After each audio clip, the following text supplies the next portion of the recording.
I know you're listening. You're here because something isn't right. Something feels twisted, upside down. Things don't add up. Hello, human. Welcome to our twisted universe.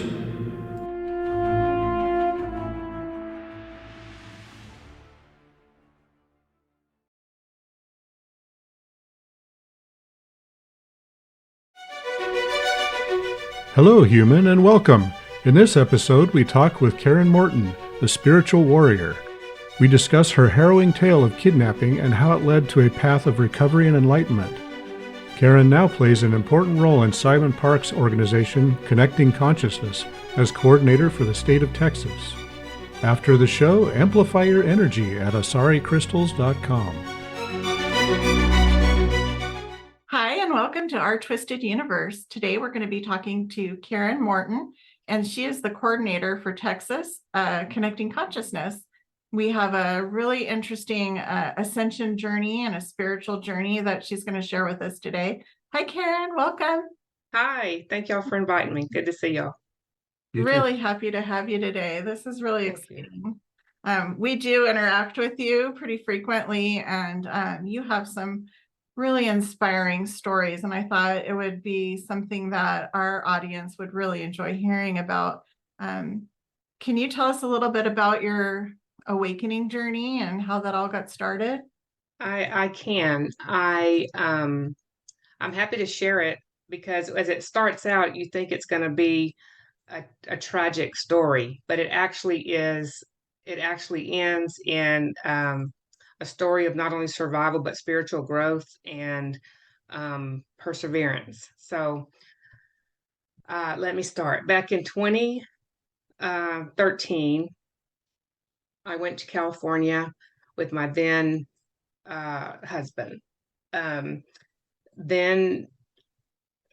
I had an experience in 2015 where I was abducted and held at gunpoint, driven around Los Angeles for about 2 weeks, and was held at gunpoint.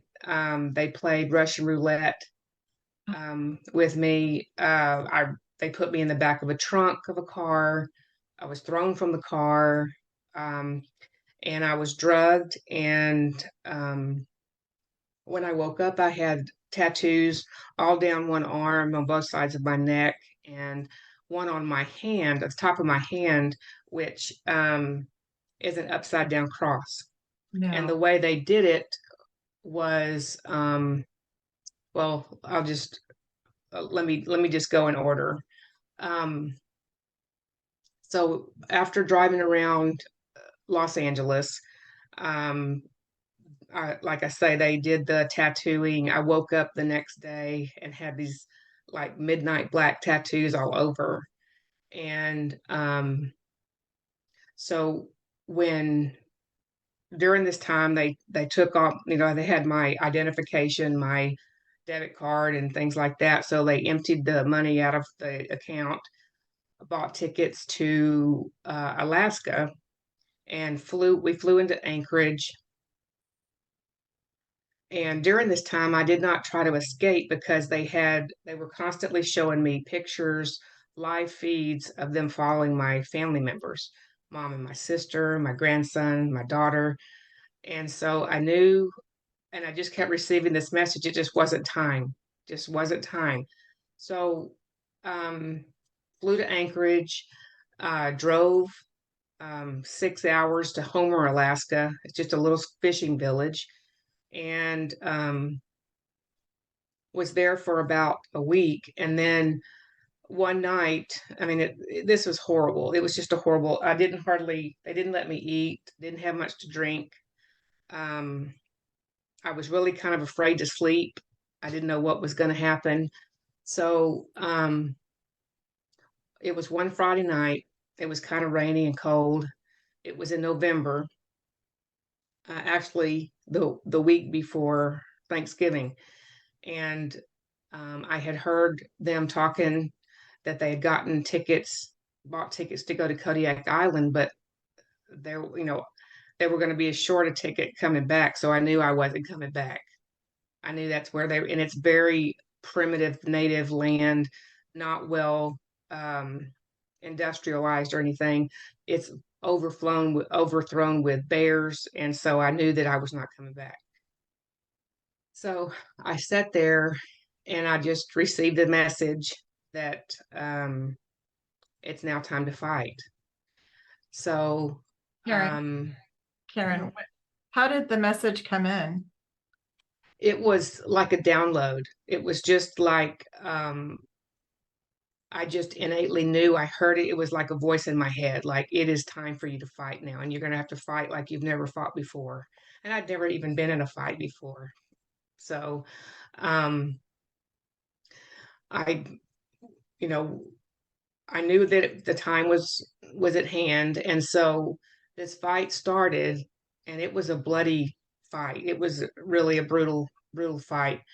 Um, but fortunately, the room next door to ours in the hotel was the manager's room. She heard the ruckus, she heard things fight, breaking and stuff, and so she called the police. But by the time the police got there, I was laying unconscious in a pool of blood on the floor. They had to kind of move my body to get the door open. And I don't remember too much. I came to in the emergency room for a little bit, and then I didn't come to again for I think 3 days. Mm. The police officer that rescued me um, um, stayed by my bed the whole time. He never left until I woke up. And, he was asking me questions, and I was like, at first I thought I was still in Texas, and then I realized I was in Alaska. I was kind of foggy at first. And so they had arrested the guys, but it took, they told me I had to stay in Alaska because I had to go to all the hearings for the court hearings, and there were 56 of them. And each and every time I had to tell the story about what happened and what they did to me. And I must say it got a little easier as time went on, but it was still kind of a tough story to tell.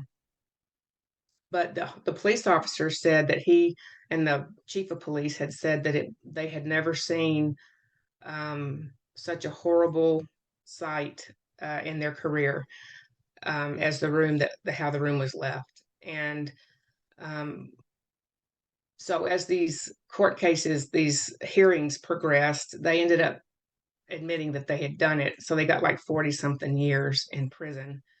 But I was left penniless. I had no, uh, I really had the clothes on my back, and they cut those off in the emergency room. So I went to a shelter for women, and I was there, and I was left. My injuries were a broken jaw, a broken arm, something they used in the fight. They cut my head, and so I was pretty much scalped. I had 300 and something staples in my head, and I was left legally blind. So I have to wear contacts and glasses in order to be able to see. So the Alaska Victims Board helped me with finding a place to live. I got a small cabin, was able to move out of the shelter after about a month, 3 weeks. But I will say this, in the shelter, I met some very, very sweet people, and I was determined I was going to make Thanksgiving dinner while we were there. And we just weren't not going to not have Thanksgiving dinner. So they had food that was donated. And so I couldn't see. I did the best I could, but I made Thanksgiving dinner for everybody that was there. So Wow. in all of that turmoil, I was trying to show people that you have to keep moving forward. You have to keep putting one foot in front of the other. And they were like, but you can't even see. And I said, I'm going to do this, and you can do it too. Anyway, we bonded. I still have people that I talked to that were there that have made it and pushed through all of that and are doing very well. So when I got the cabin, I was able to live there for a while. They helped me get my nurse's license because I'm a registered nurse. They allowed me go through the process of getting a nurse's license to practice up there. So I got a job. I was able to, have a full-time job and go to these hearings. They worked with me to be able to fulfill my job duties as well as go to these hearings. So That's incredible, actually. they were very accommodating. I know it's a very unusual story, but when the people that I worked with heard it, they were like, "Well, you do whatever you need to do. We'll make it work." So I was a nurse. I had worked 12-hour shifts, 3 days a week, and I also started volunteering at the shelter. So I was an advocate at the shelter, and I was able to share my story and help people get back on their feet, which was very rewarding. I was named Woman of the Year in Homer, Alaska during that time. Of course, it was such a small town and everybody knew everybody. And so everybody knew what had happened to me. I could go to the grocery store, and mind you, I didn't have a car even. I walked everywhere I went. So everybody saw me walk, and they would had a small taxi cab service that was run by the Alaska natives, and they would just take me wherever I needed to go after a while. Go Alaska. It was very I just met some really, really good people that I would have never met otherwise. So everything happens for a reason. So I'm working in my job. Got this court thing over with, and I run in one day I was in a little grocery store there, and I ran into one of the girls that worked at that hotel where all this happened. And she said, "I'm so glad to see you. I'm glad that I know you can't talk because my mouth was wired shut." And but she said, I'm so glad to see you." And she said, "I want you to know I was the one that cleaned up that room after all that happened, and it took us 3 weeks to get all the blood out of the room. Oh my It gosh. was a bloody war." Wow. So with Alaska being kind of, they're like 10 years behind in our medical progress up there. So they don't have a lot of doctors. And in order to get my jaw wired shut, this happened in November, and I had to wait until the end of January for a maxillofacial surgeon to come to Alaska to do the surgery. So they had to re-break my jaw and wire it shut. By that time, all the other injuries had healed, and I wanted to be able to get these tattoos off because, I mean, mind you, they're not just everyday tattoos. One on my left forearm was a picture of one of the people that abducted me. And so I wanted them off. So I started having laser treatments. I found this lady through one of the advocates at the shelter that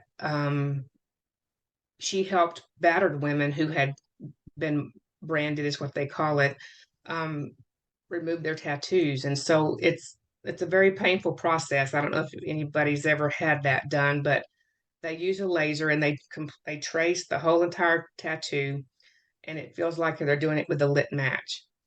So I had 14 of those treatments, and bless her heart, she did it for half price. So, but I think I spent about $12,000 on these treatments to get them removed. So not only were they painful, but they were still quite expensive. But during that time, I got a car and was able to travel to Anchorage from where I lived, which was about a 5-hour drive because everything is spread out in Alaska. And so was able to get that done. And then I began to speak at high schools, talking to teenage girls and boys alike about what can happen and how you need to be careful, and just how you can survive no matter what difficulty you come across. I spoke to church groups and spiritual groups. I spoke to the police officers at the Homer Police Department, and in their training program in the academy in Anchorage. So then I was born and raised in Texas, and I wanted to come back to Texas, but I felt like I needed to stay there until that was all complete, till the court thing was over with, because they told me if you've missed one of those hearings, I tell you they're going to just throw it out. So all that was done, and I was able to move back um, to Texas, where my family is from. And so I'm now working as a nurse. I started listening to Simon Parks years before that, like probably 2012, 2013. And I heard about connecting consciousness and one of his podcasts, and I became a member.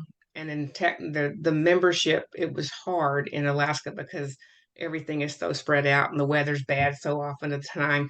But moving to Texas, I was able to become more active in CC, and decided I was going to become an event host. And so while I was interviewing for um, that spot on the Texas team, the area coordinators for the United States said, I just think you really need to be the coordinator.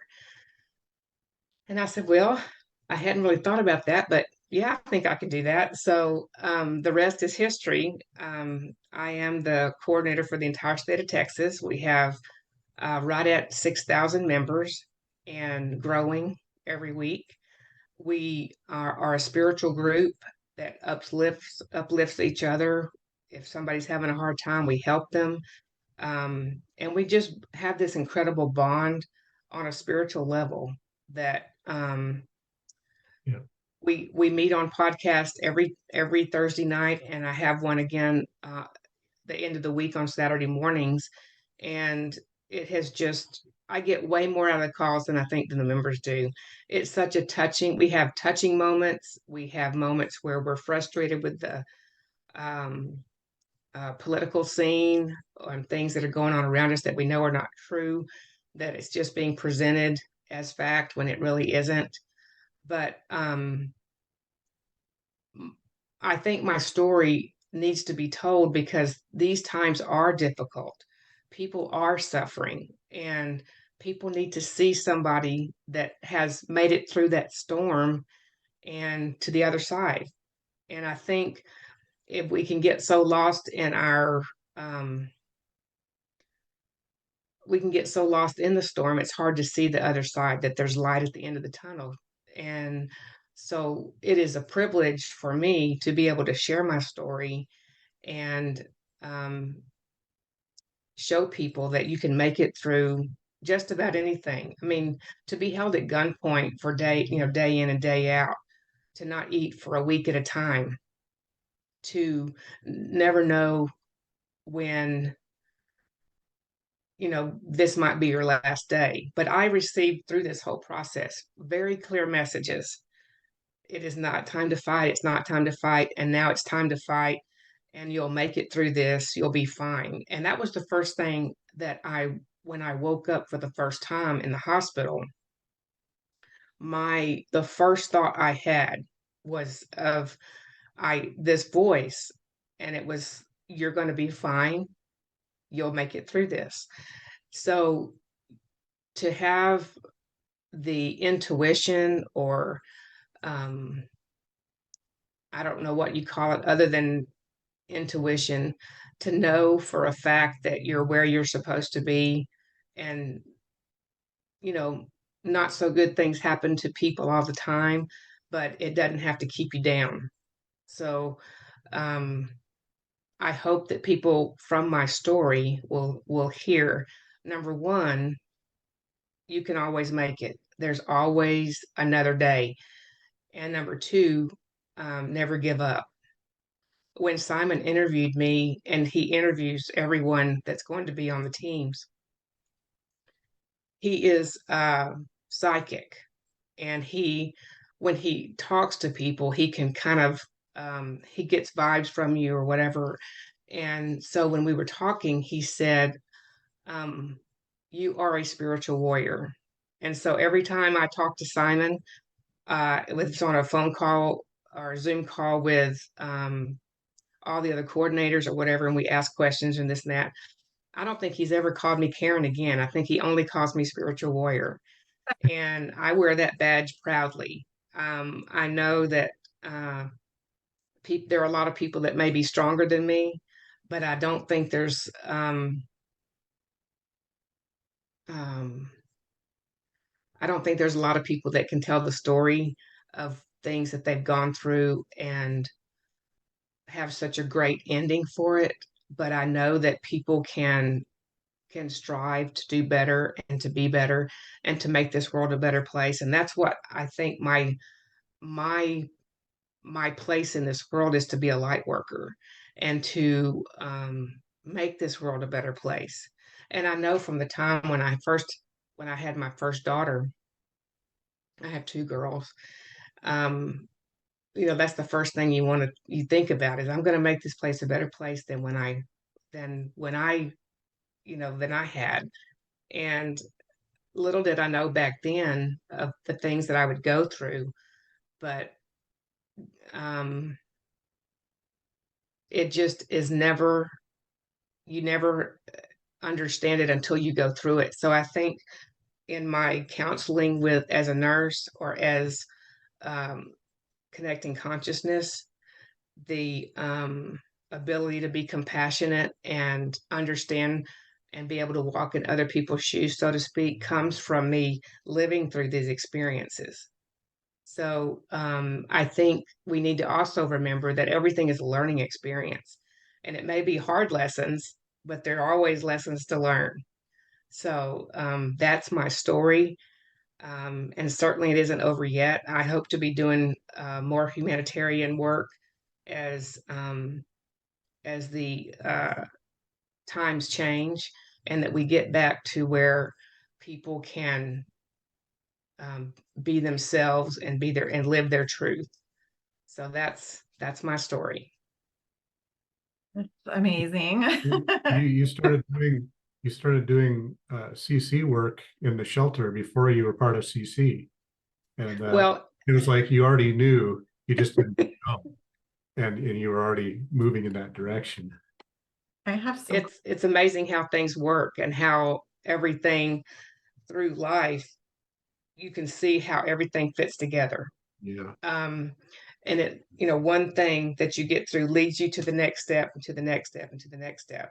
And I don't think I would have been prepared to do the work I do in CC without all of these other things, good and bad, happening, and living through that. So when people say, why did I have to go through that, or why me? Well, it's because you have greater things to do later on. It's brutal though. It was brutal. It was brutal. Um, it was, to see your family members on the phone live that are being followed, and knowing that you were helpless you couldn't do anything other than just try to save their lives, because by not causing trouble in the situation you were in. And that's why I knew it had to be divine intervention, um, to know that it was time to fight and time to get out of the situation. Um, because again, I had never been in a fist fight. I didn't ever fight. And then somehow it was divine intervention that helped me through that. So it's my job now to help others through rough times, um, and point the way to the light. So, Did you receive message from spirit before all this happened? Were you? I've always been spiritual. I've always, even as a child, um, I was super close to my grandmother. And when she passed away, I was just heartbroken. And I saw a vision of her in my room, and she told me everything would be fine, and she was in a good place. And I was 12 years old then. Um, all through my life, I've had this voice, this intuition, this voice from source that has always led me to to the light, toward the light. So I've always done, even as a kid, I would rescue animals. I would find homes for, our house growing up. was the house where all the kids came. And whether they were a friend of mine in high school was having trouble with her family, and it was a brutal situation, she came and lived with us for a while. And so it was just always um, instinct for me to like, I was always for the underdog. I was always trying to help those like that have trouble in school. I would tutor them and help them to be able to play sports and have the passing grades to be able to do so. So I think it's just in me to do that. And I try to help people whenever I can, and it's just been that way ever since I can remember. What I want to say, do you think that when you're receiving messages, it's coming from like an angel, or do you think it's your higher self, or maybe Jesus? I think that God talks to us in many ways, but I think you have to listen through your higher self, if that makes any sense. But that's how I see it anyway. That's how I feel it. And I'm not perfect by any means, don't get me wrong, but um, source and can use any and all people, and you just have to be open to hear it. So I think in this day and age, I think people have gotten away from that, and it has not been the norm. But I think that's how it has meant to be. We've meant to be able to be more loving and more compassionate, and it's just been drilled out of us through generations. And I'm hoping that we're circling back to that now, where things will be aligned as they should be, as they were always meant to be. Do you think we're moving? It seems like the times are very troubling right now, and there's a lot of talk about maybe a paradigm shift. And can you share with our viewers a little bit about what you think is going to be happening in the upcoming future?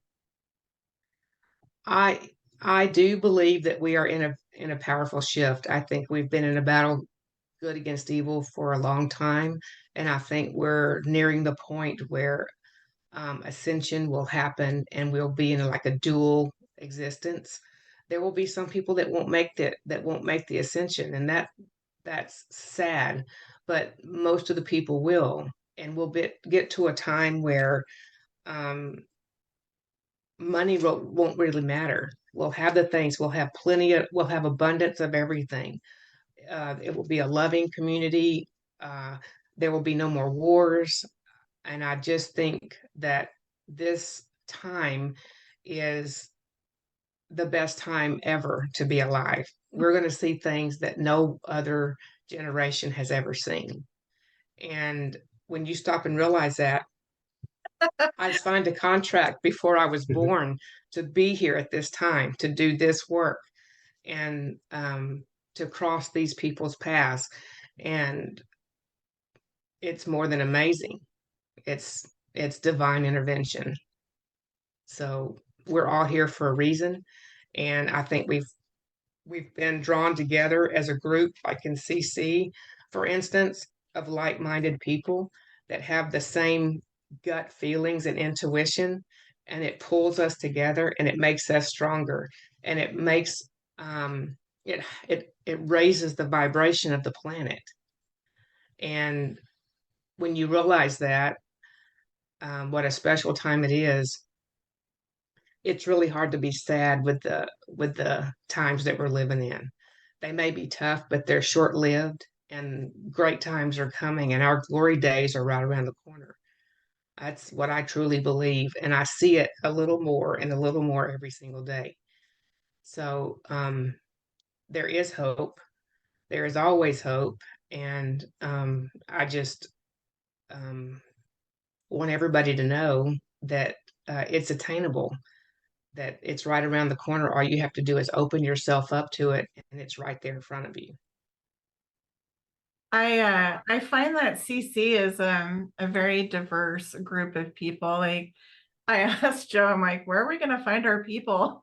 I'm like, we're psychic, we're spiritual, we're patriotic, we believe in ETs. I mean, the full spectrum of things. And what kind of people do you think are drawn to CC? I think people that are heart-centered are drawn to CC. It's from all walks of life. We have teachers and doctors and nurses. We have truckers and teachers and people that have never been to school. We have people that speak different languages. It crosses, there are no boundaries. There's nothing to hold it back. And I think it's because people that are heart centered are drawn together. We're drawn to that energy. And when we come together, like on our calls on Thursdays and Saturdays as a group, you can act, it is palpable. The Yes. high frequency and the vibration is palpable. And it helps you get, I, I'm, I know it's hard to believe, but it helps you get from that day, that moment where that meeting is so high vibe, you can feel it until the next meeting you come to. And when the in-person gatherings that we have, it's one thing to share and see people and make that happen on a Zoom call, but when you're in the same room with people, um, it's 10,000 times stronger. And we had an event in San Antonio that y'all attended, and the people that were around us that weren't even in our group were like, "What group are y'all in? What?"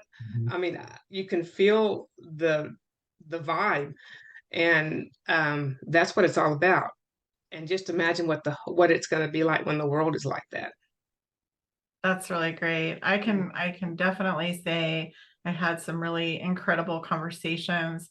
I felt very supported by everybody and welcomed in. Like I was a little nervous coming, when you don't know anybody, and Right. everybody's very welcoming. And it's like you've known each other for years. There's no awkwardness of like, what do I say? Or there's no void of conversation. It's like everybody's on the same wavelength and the conversation just flowed from the first minute. Yeah.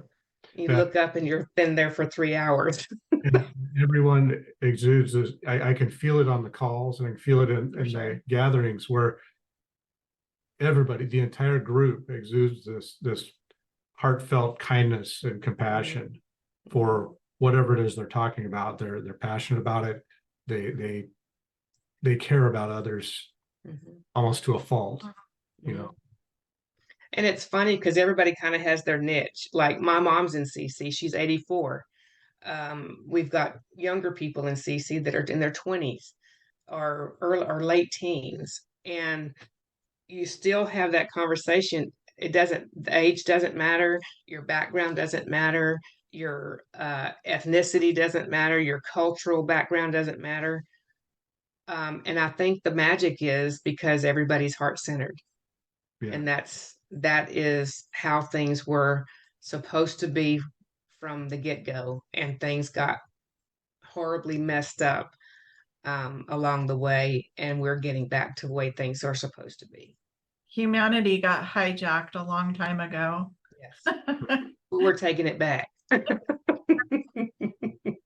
That's awesome. Yeah, we're taking it back. So, So Simon Parks, I mean, he's wildly popular and a lot of people do know about him, but for our viewers that may not know who he is, do you have any background that, he's the founder of this organization. What can you tell our viewers about Simon? well, Simon had a very different background of bringing up than most people had. He has his mother worked for MI6, and she worked during World War II. Um, I think she deciphered and messages and stuff. So she was dealing in highly classified documents. Worked also, his grandfather worked for the CIA, so he has a background. And I think they were watching him his whole life. And I think everything that happened to him along the way led to where he's at now.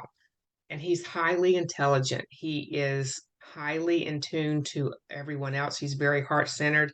He and his wife Becky have worked with CC and started CC and had grown CC, and we're in every country across the planet. Um, and it's a very spiritual organization of heart-centered people who want only the best for humanity. And um, all creatures really, great and small. Um, he has he is telepathic, he's psychic. Um, he's just the most down-to-earth person you'll ever talk to. Um, he's very easy to talk to.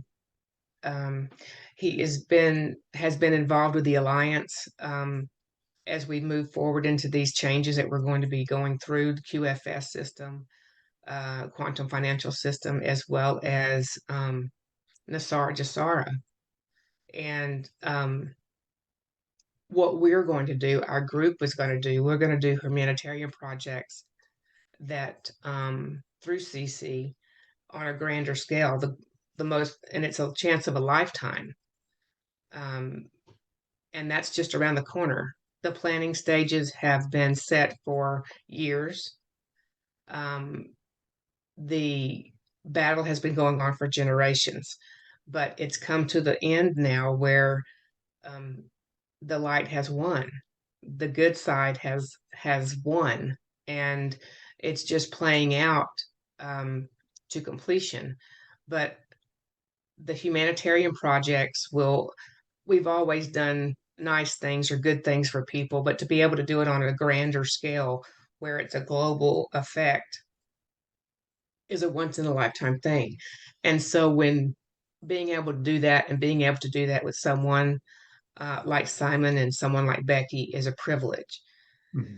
And the people that I've met at the gatherings and on the Zoom calls across the planet, to be on a Zoom call with not only Simon and Becky, but other coordinators from every country on the planet is, you would think it would be a daunting thing, but it's a very uplifting, powerful thing when we come together to CC has come together with Simon's help and done a global meditation. For instance, when they were trying to stop the CERN over in Switzerland with this portal situation, came together. We did a meditation. It worked. It changed the whole. It changed the tide, so to speak. And so now the battle has been won. It's just the war has been won. The battle is just playing out. But we're going to be there to show compassion and help those that are maybe not as awake or as in tune as they could be or will be soon, that we can bridge that gap and help them come across the bridge in an easier way. There's going to be some disclosure that's going to come forth, not only about exotics or ETs, but also in the political arena where things are going to change how governments are even run. But the people will not be slaves any longer, will be free, sovereign beings as it was meant to be. And that's a pretty powerful statement. I see it. I can see, I can feel it. Mm-hmm. Can't wait. We're already, I think we're just on the cusp, Does it cost any money to join up with the group, or how does somebody get started in that? Actually, no, it's a free organization. You can go to simonparkes.org, and it's the click of a button and you can join. And um, there's different groups for each state. There's groups in the country, and it doesn't cost you a thing. In fact, the payoff is amazing. You get to meet amazing people that are heart-centered, that have the same philosophies as you, that have open minds to talk about on our calls. We can talk about politics and go straight into extraterrestrials and how there's portals, and so we it runs the gamut, and there's no subject off the table, and everybody can just be their self and open up, um, whether it's a vulnerable story or a time in your life that you need to share or need help with. All of those topics are on the table. And I can't think of an organization I've ever been a part of that was like that. Nothing. It's life changing. It's out there and it's happening, and I'm a part of it, and we absolutely love the group. Yeah, it's pretty amazing. And it doesn't matter if there's 6 people together or 60 people together, it's an amazing time. And I learn something each and every time I get uh, on a call with people or in person gatherings with people. It's just um, the vibe you get is just stays with you. It's just electric. And there's no other organization I've been in that has done that.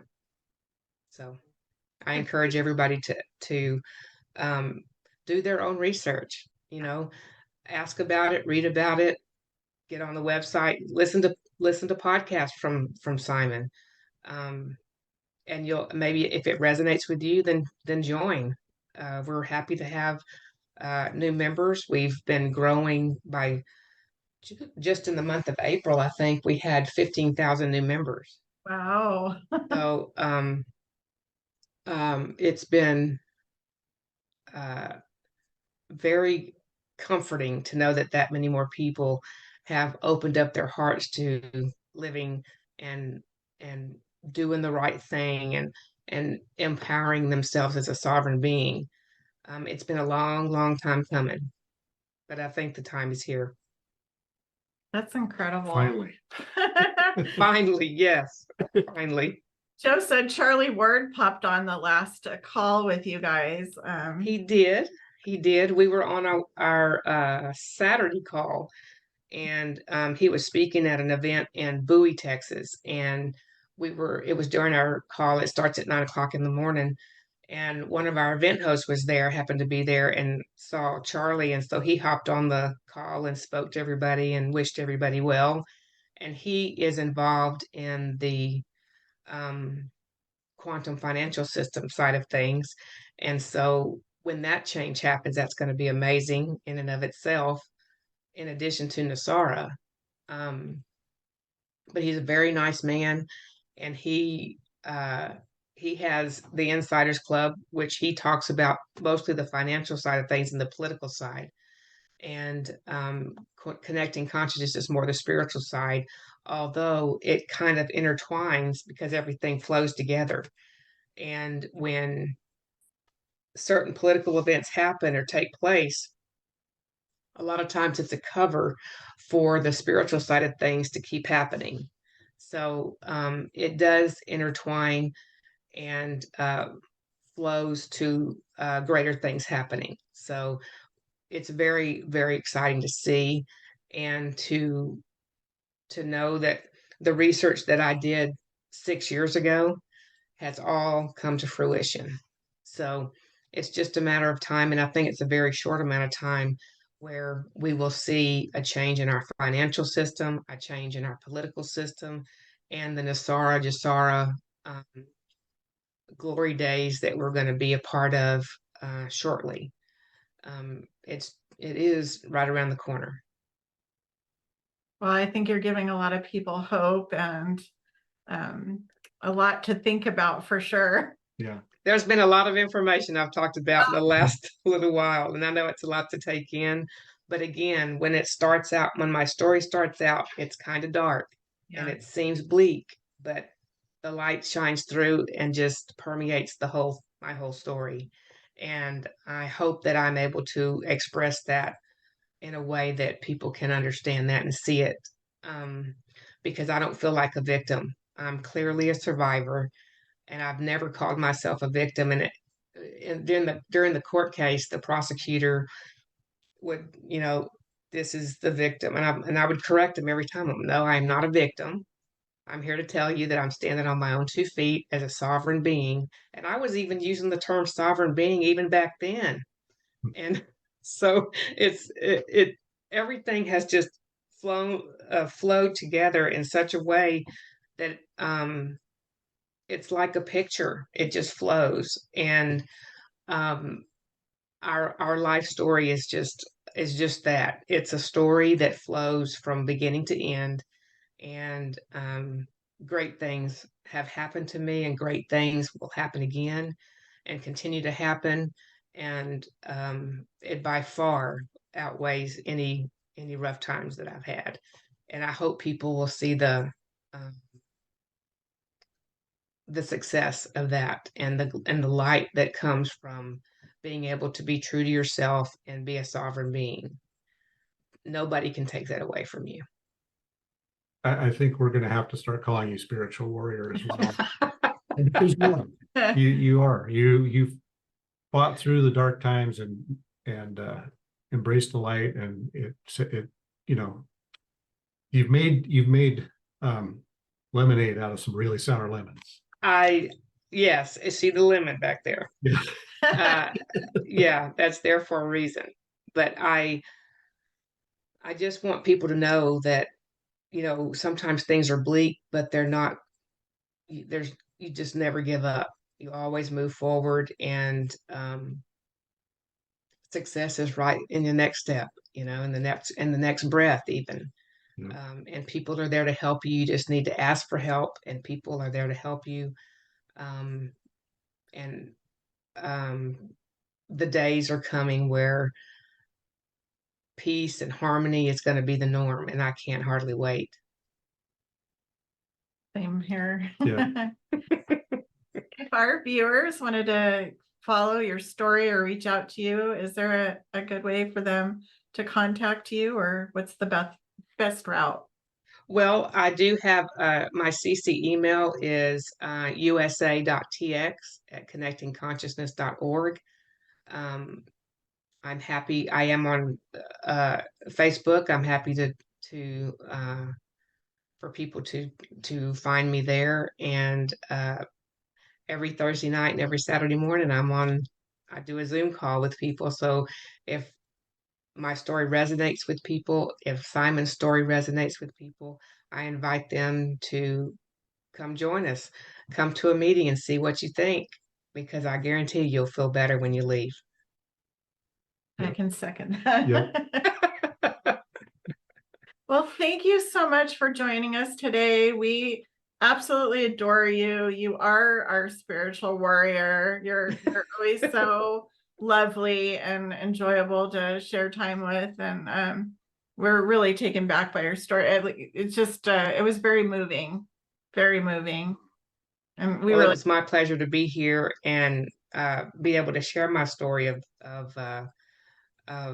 overcoming difficult times, and as well as sharing, about information about connecting consciousness. And I invite those to do their research and look into connecting consciousness and join us. Yeah. So thank y'all for inviting me, and I appreciate the time. Thank you. Yeah. Thank you. My pleasure.